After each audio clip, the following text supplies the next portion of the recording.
मेरे विद्यार्थी आपके लिए मैथ का क्वेश्चन लेकर आए हुए हैं। क्या है, सम चतुर्भुज से संबंधित है और इसमें मान लीजिए इसमें चतुर्भुज के बारे में ही जानकारी विशेष करके रहेगा। आइए हम देखते हैं क्या कहता है कॉन्सेप्ट में। हम देखते हैं, आप समझिए। अपना पास अगर कोई वर्ग है, क्या दे रखा है, एक वर्ग। हमने एक वर्ग ले लिया, यानी ABCD क्या ले लिया, एक वर्ग ले लिया। वर्ग के सभी भुजा का मध्य बिंदु, वर्ग के सभी भुजा के मध्य बिंदु को अगर हम मिलाते हैं तो देखिए, यानी AB का मध्य बिंदु क्या हो गया, तो P है। उसके बाद BC का मध्य बिंदु क्या हो गया, तो S है। उसके बाद क्या है, CD का मध्य बिंदु क्या है, तो R है। उसके बाद AD का मध्य बिंदु क्या हो गया, तो Q है।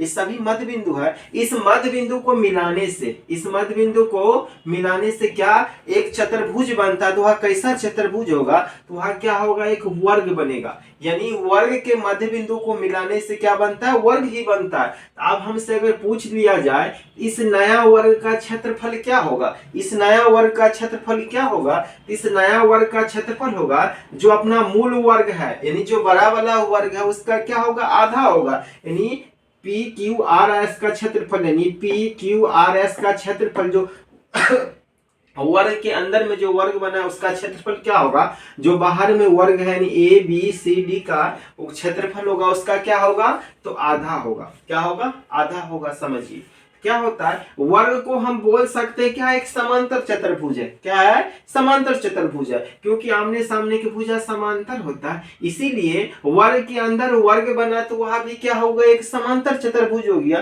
क्योंकि दोनों वर्ग है, कहने का मतलब वर्ग के अंदर मध्य बिंदु को मिलाने से जो वर्ग बनेगा वह भी वर्ग रहेगा। हम कह सकते हैं कि चतुर्भुज के यानी वर्ग के मध्य बिंदु को मिलाने से जो वर्ग बना क्या हो, वह भी एक वर्ग बना, तो वह भी क्या है, एक समांतर चतुर्भुज है। यानी कहने का मतलब एक ही बात हुआ, यानी बड़े वर्ग का क्षेत्रफल, ठीक है, छोटे वर्ग का क्षेत्रफल हमें क्या निकालना है, छोटे वर्ग का क्षेत्रफल क्या होगा, बड़े वर्ग के क्षेत्रफल का क्या होगा, तो आधा होगा।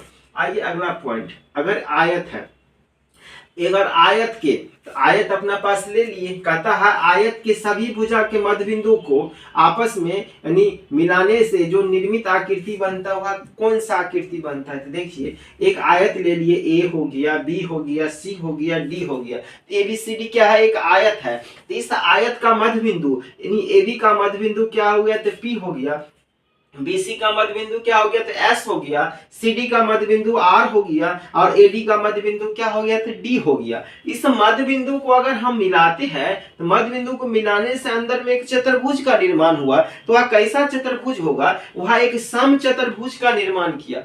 किस चतुर्भुज का निर्माण किया, सम चतुर्भुज का निर्माण किया। तो याद रखना है आपको, आयत के मध्य बिंदु को मिलाने से, आयत की भुजाओं के मध्य बिंदु को मिलाने से जो निर्मित आकृति होगा, तो किसका आकृति होगा, वह एक सम चतुर्भुज का होगा। इसीलिए हम सम चतुर्भुज का क्षेत्रफल यानी अंदर में एक छोटा चतुर्भुज बना उसका क्षेत्रफल क्या होगा, यानी आयत के क्षेत्रफल के क्या होगा, तो आधा होगा। अब समझिए आयत भी क्या है, एक समांतर चतुर्भुज है, इसीलिए आमने सामने की भुजा क्या होता है, समांतर है।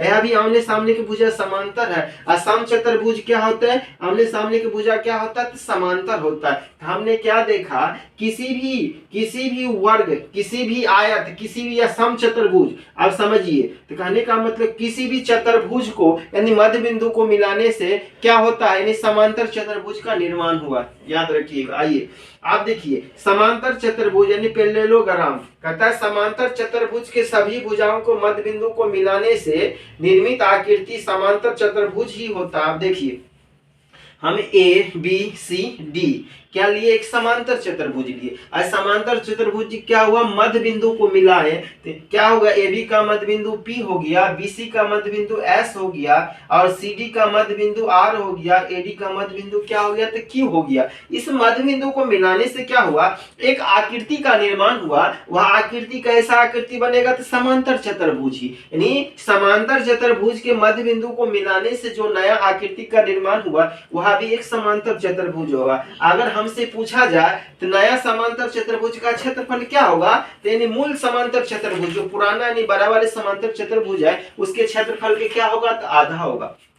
आइए चौथा नंबर पॉइंट कहता है, अगर समचतुर्भुज के सभी भुजाओं को, समचतुर्भुज के मध्य बिंदु, तो अपना पास क्या है कि समचतुर्भुज है। देखिए तो समचतुर्भुज यानी ए बी सी डी क्या है, समचतुर्भुज क्या होता है, सभी भुजा आपस में बराबर होता है। तो इसके देखिए मध्य बिंदु को, ए बी का मध्य बिंदु पी हो गया, बी सी के एस हो गया, सी डी के आर हो गया और ए डी का क्या हो गया, तो क्यू हो गया।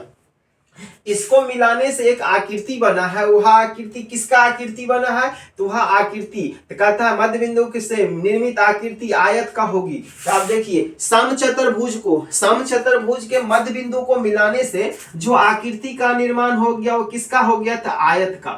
क्या हो गया, वह आयत का हुआ। यह क्या है, समचतुर्भुज। क्या है, समचतुर्भुज।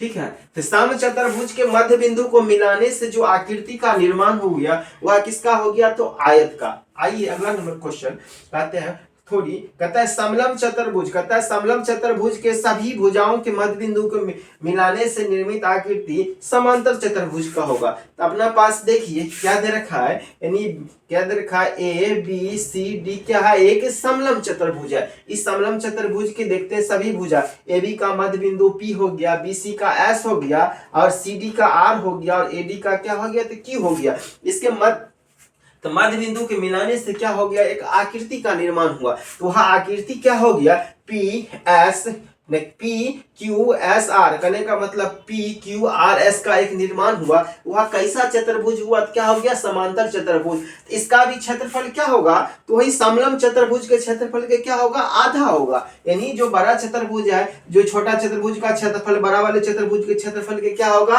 आधा होगा। यानी पी क्यू आर एस का क्षेत्रफल 1/2 एरिया समलम चतुर्भुज एबीसीडी का क्षेत्रफल। आइए नोट में याद रखिएगा, किसी भी चतुर्भुज के सभी भुजाओं के मध्य बिंदु से निर्मित आकृति समांतर चतुर्भुज तथा निर्मित आकृति का क्षेत्रफल मूल क्षेत्रफल का क्या होता है, आधा होता है।